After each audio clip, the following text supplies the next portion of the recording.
Ostrom, and I'm the co-founder of Naturella Made, as well as the nonprofit My F Health, which is dedicated to the discussion of feminine health, which is why I want to talk about just that today, feminine health. And I wanted to start off with a poll. How many of you would make fun of one of your friends for having a cold or having the flu? Probably none of you, right? None of you would do that. No one would make fun of their friends for having something that affects everybody and they can't control it. Now, another poll. How many of you would make fun of someone for having vaginal odor? Chances are, if you have witnessed vaginal odor from yourself or someone else around you, you've probably thought something derogatory. Why is this the case?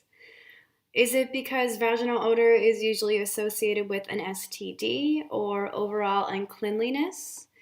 Well then, would it change your opinion if I told you that over 300 million women around the world are suffering from vaginal odor as a result of a bacterial imbalance, which has nothing to do with an STD or your feminine hygiene whatsoever? 30% of women are suffering from bacterial imbalance. So maybe it's time to stop treating feminine health issues like a taboo subject and stop blaming women for being dirty or promiscuous, considering a majority of women are really just genetically predisposed to suffer from a bacterial imbalance. So breaking the taboo is the first step. The next step is education. There are several factors that can upset the delicate balance of natural flora, including, but not limited to, multiple sexual partners, chemicals found in soaps or sprays that you use down there, and even antibiotics just prescribed by a doctor. So you can see how easy it is to become unbalanced. It becomes almost necessary to introduce some preventative measures. And some of these measures include, but are not limited to, again, hydration. Well, hydration is just a given. It's really recommended for your overall health. I'm sure you've heard to drink water, drink lots of water. Another one, no soaps or sprays down there. And definitely never ever douche. There are a lot of things that don't belong in your vagina. That's one of them. Don't douche, ladies. Another one is moisture wicking underwear. This one is good because actually sweat or even period blood have a different pH than what's natural down there. So if either of those things build up in your regular underwear and come into contact with your vagina, which they probably will, that can change your vaginal pH and, again, kill good bacteria. Urinating after intercourse is important because more bacteria is introduced from intercourse, and urinating kind of just flushes all that stuff out, gets you back to square one. Finally, one that you might not have heard of, maybe you've heard of all those other measures for feminine health. One that you might not have heard of is actually using probiotics. So probiotics can come in many different forms. You can introduce probiotics through eating yogurt, through drinking certain drinks like kefir or kombucha is a popular one now.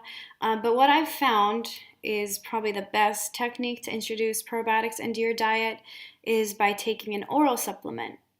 And if you're considering taking probiotics, you really need to do your research. There are over 500 different strains of bacteria found in the human body. And only 2 of those 500 different strains are actually researched and proven to make it all the way through the gut and have the ability to repopulate the good bacteria found in your vagina. So these 2 strains are Lactobacillus rhamnosus and Lactobacillus reuteri. So if you look at a probiotic and it doesn't have at least one of those strains, you need to find a different one because it's not going to help. Another thing that you need to see when you're looking at probiotics is at least 25 billion live cultures, 25 billion or more live cultures. That's very important. Your body is very complex, so you need to introduce a lot of these little guys so they can travel and have enough friends when they get there to make a little community and repopulate. And for the same reason, it's important to find a probiotic that has at least 8 different strains of bacteria, just for the sole purpose of variety. That's important as well. So those are probably the top 3 things to look for. There's more, but that's definitely the most important, those top 3. So probiotics need to be looked at as kind of like a tool. Like a vitamin is used to support your overall health, you can take a probiotic to support your feminine health. In no way is it a treatment or a cure. It's not a one-stop shop type of thing.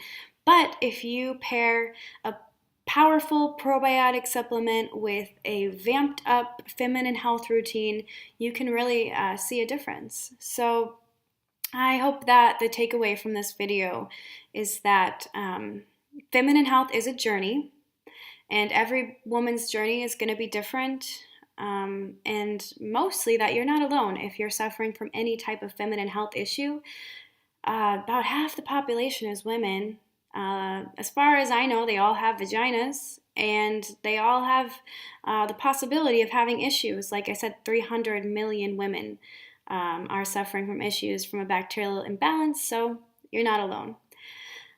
So my company, Naturella Made, along with our nonprofit, My F Health, is constantly talking about feminine health issues and subjects, trying to kind of break the taboo.